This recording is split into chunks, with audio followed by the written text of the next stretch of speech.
Pada saat kita bernapas, kita menghirup udara dari hidung melalui tenggorokan hingga ke paru-paru. Selanjutnya, udara akan kita hembuskan melalui hidung dari paru-paru. Proses masuk dan keluarnya udara tersebut dari dalam tubuh disebut dengan inspirasi dan ekspirasi. Inspirasi adalah proses ketika udara masuk ke dalam tubuh. Sementara itu, ekspirasi adalah proses ketika udara keluar dari dalam tubuh. Adapun otot yang berperan dalam sistem pernapasan tersebut, yaitu otot diafragma dan otot antar tulang rusuk. Berdasarkan otot yang digunakan, pernapasan manusia dibagi menjadi dua, yaitu pernapasan dada dan pernapasan perut. Proses inspirasi dan ekspirasi melibatkan oksigen dan karbon dioksida.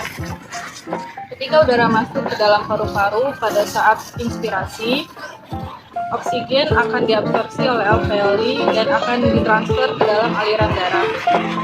Oksigen yang ditransfer ke dalam aliran darah akan dibawa ke seluruh tubuh dan akan dilakukan metabolisme seluler. Pada saat yang sama juga, karbon dioksida yang dihasilkan oleh metabolisme seluler akan dibawa ke dalam paru-paru dan akan dikeluarkan pada saat proses ekspirasi.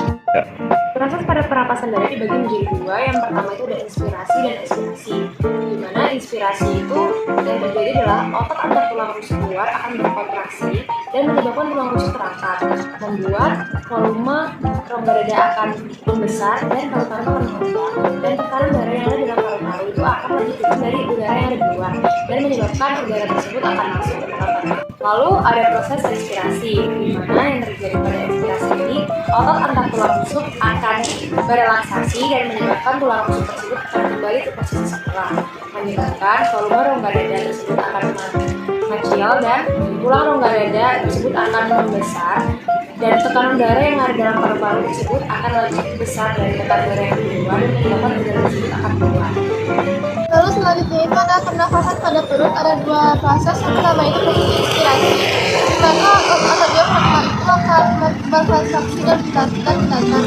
Lalu volume rongga dada yang ada pada proses inspirasi tersebut akan membesar dan tekanan udara itu akan meningkat, sehingga tekanan udara yang ada dalam paru-paru itu akan mengecil tekanannya dibanding tekanan atmosfer yang ada pada paru-paru. Lalu proses ekspirasi, di mana pada proses itu otot diafragma itu akan berelaksasi dan otot ini perut akan berkontraksi.